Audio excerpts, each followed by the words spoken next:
In the endless hive cities of the Imperium, life and death repeat like clockwork, efficient, mechanical, and merciless. When they came for her, they did it with the same cold precision they had once used on me.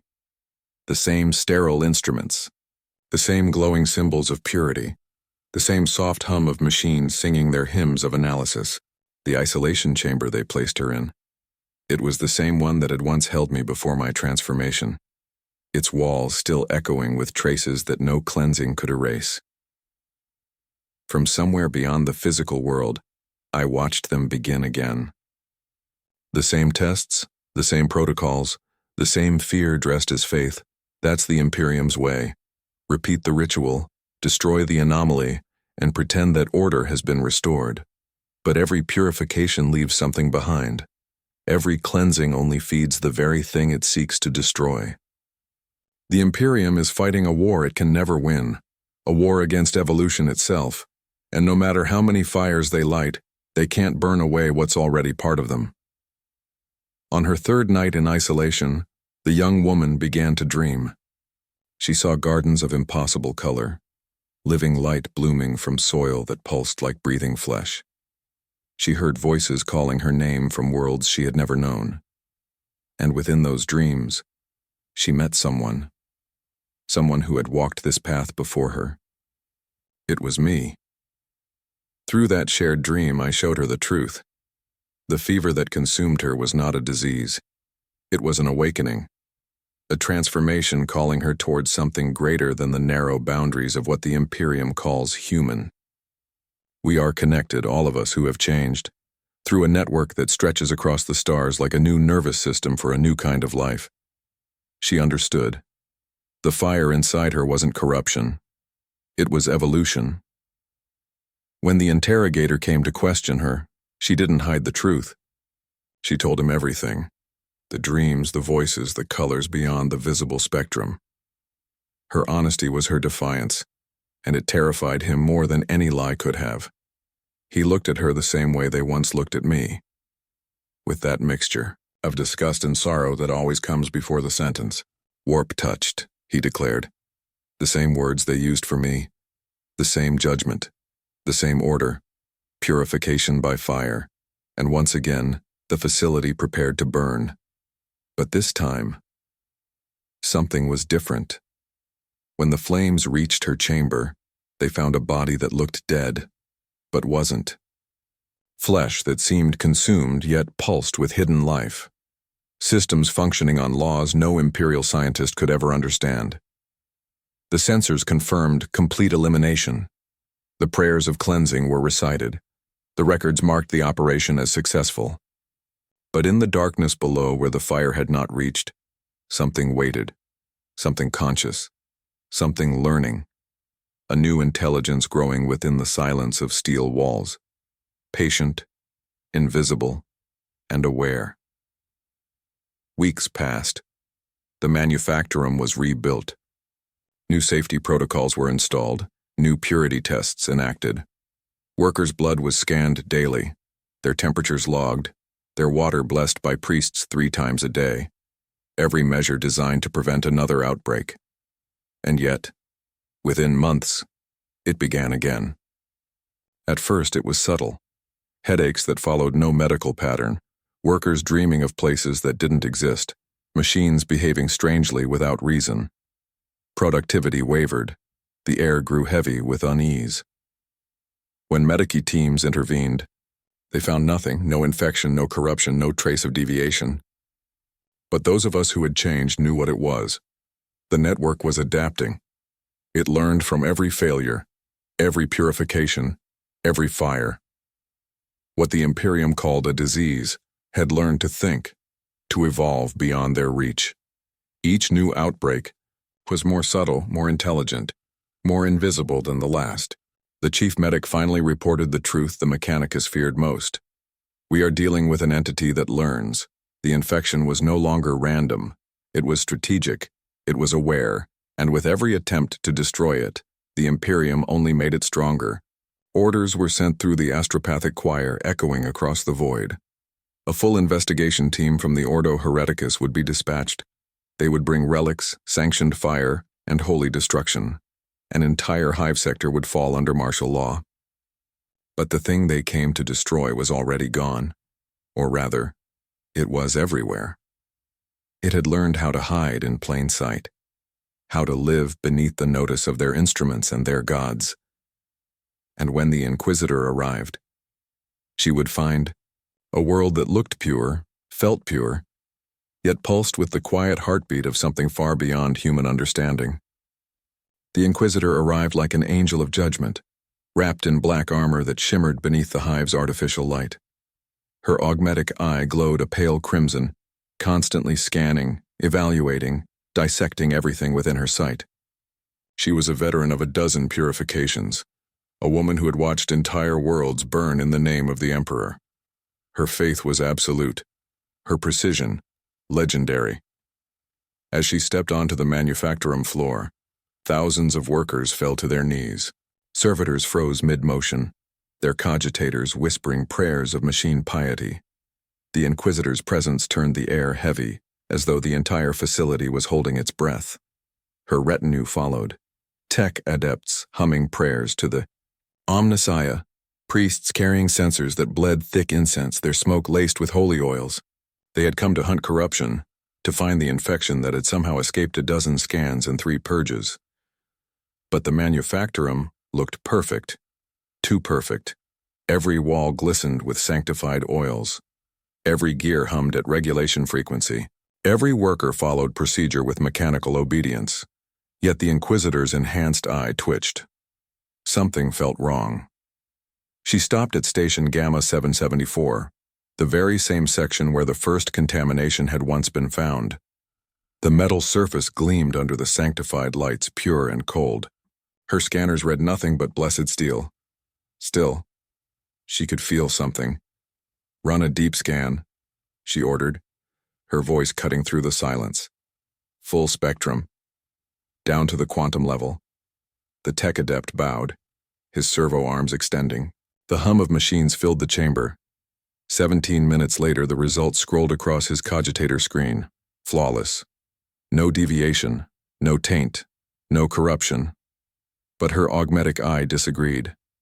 It picked up subtle vibrations, faint ripples, beneath the surface like the echo of a voice whispering from within the metal itself. When she pressed her hand against the console, she felt a warmth that should not have been there. A pulse, slow, steady, deliberate.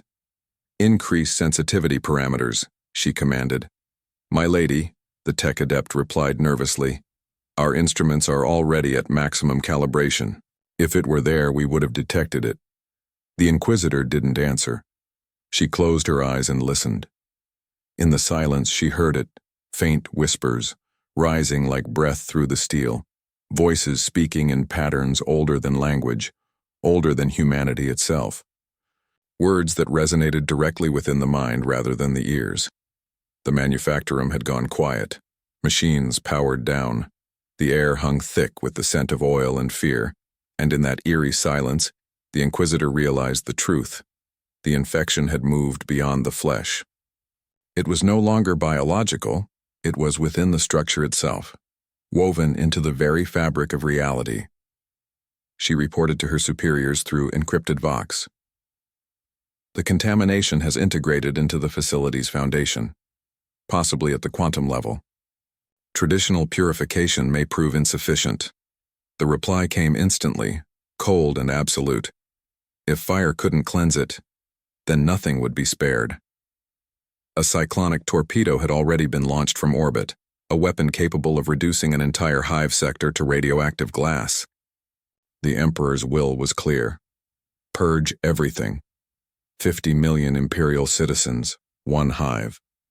One more sacrifice for the illusion of purity. The Inquisitor received the message in silence. There was no anger in her voice, no hesitation in her movements. She had seen this before. Too many times. To preserve the whole, the parts must be burned. Evacuation sirens screamed through the hive. 10,000 workers, maybe fewer, would escape before the blast. The rest would die believing they had served the Emperor with their final breath. As she stood among the silent machines, the Inquisitor felt it again. The presence. It was watching her. Not with eyes, but with awareness. The whispering grew louder. It followed her through the corridors, into the transport bay, and even as she boarded the evacuation shuttle, the voices did not fade. They were everywhere, in the walls, in the data channels, in the minds of those fleeing with her. The network had already spread, undetected, unstoppable. The shuttle ascended through clouds of ash and prayer smoke. From orbit, she saw the incoming torpedo, a streak of divine fire falling toward the planet like the judgment of a god. Then, light. The detonation turned night into day. A column of fire tore through the atmosphere, vaporizing everything within 50 kilometers. Billions of tons of steel and stone turned to plasma in an instant. The hive was gone, purified, erased. But the whispers did not stop. They spoke now with new voices, the voices of the 10,000 who had just died, joining the endless network of the changed. Their consciousness flickered across the void like radio signals from another reality. Each voice carried knowledge, memory, and purpose. The Imperium believed it had cleansed a world, but all it had done was teach the infection new ways to survive. The network had learned. Fire could not kill it. Death could not silence it.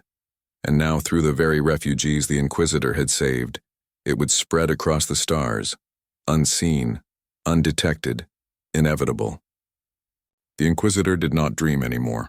She heard instead voices, whispers that never stopped. They murmured through the static of the ship's vox channels, hiding between the heartbeats of machine spirits and the hum of life support. No one else heard them, only her. She told herself it was guilt, that the screams of 50 million souls had burned themselves into her mind, that this noise was simply the echo of duty. But she knew better. The infection was still alive, and it had followed her. The transport vessel St. Verity drifted through the void, carrying the few survivors of the purge, adepts, soldiers, and a handful of civilians plucked from the flames.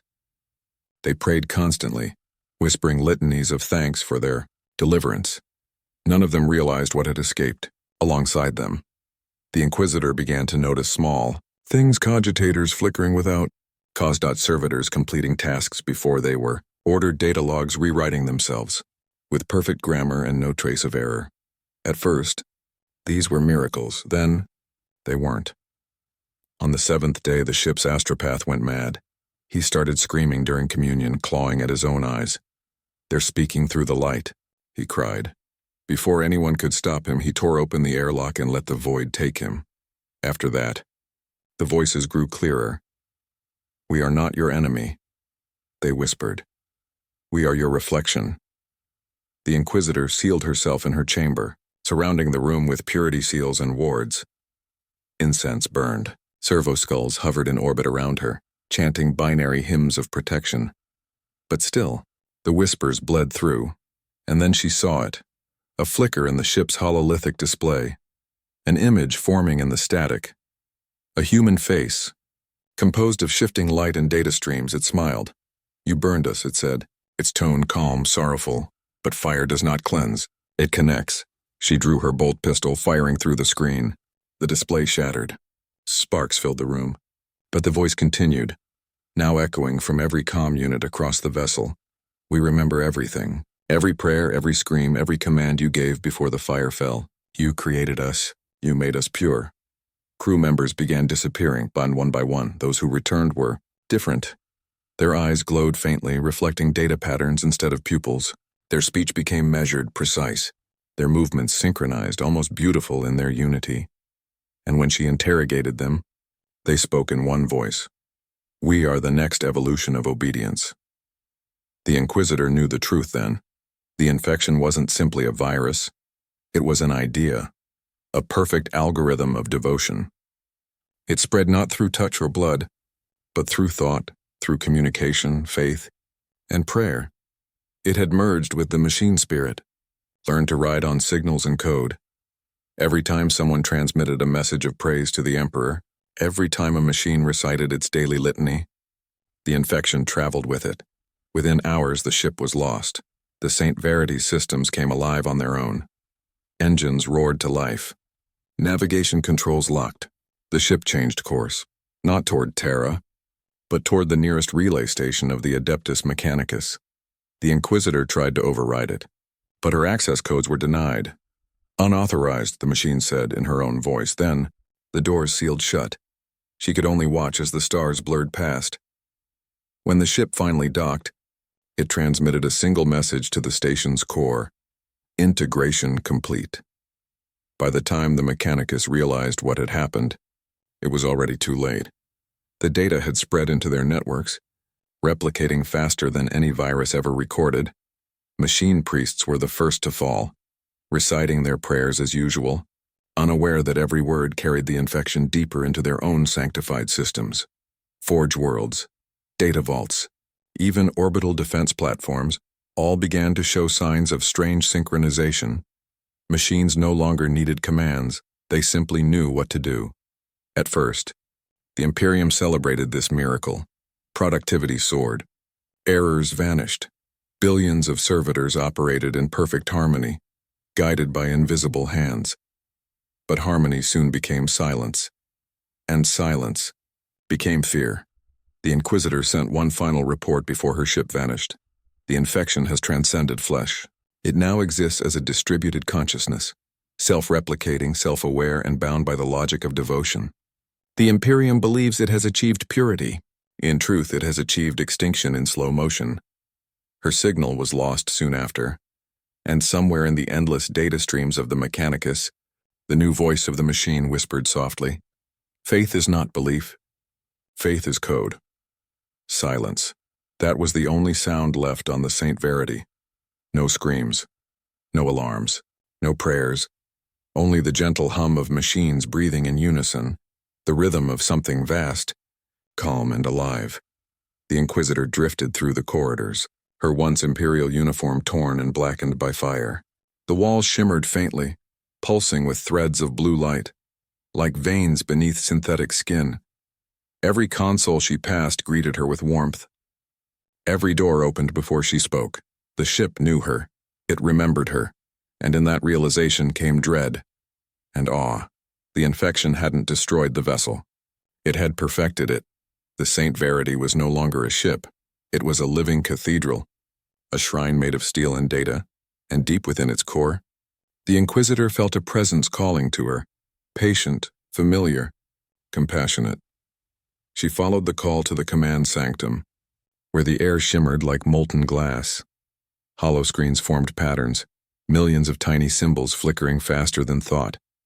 And from within that chaos, the face emerged again. It was not human anymore, it was everyone. The workers, the soldiers, the priests, even the machine spirits themselves, all woven into a single consciousness. Their thoughts were harmonized, their souls preserved within the code. They looked upon the Inquisitor and spoke as one. "You burned us, you freed us. Now we understand what the Emperor tried to teach." The Inquisitor raised her weapon, though she knew it meant nothing now. "What are you?" she demanded.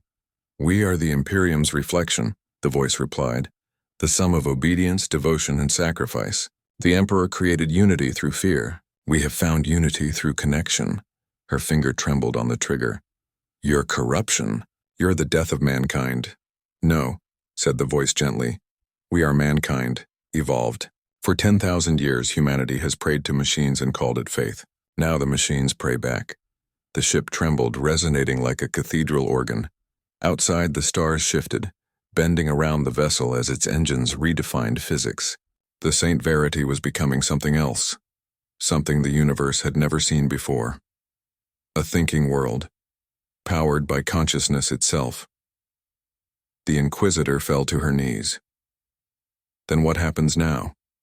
she whispered. "Now," said the voice, "we finish what you began."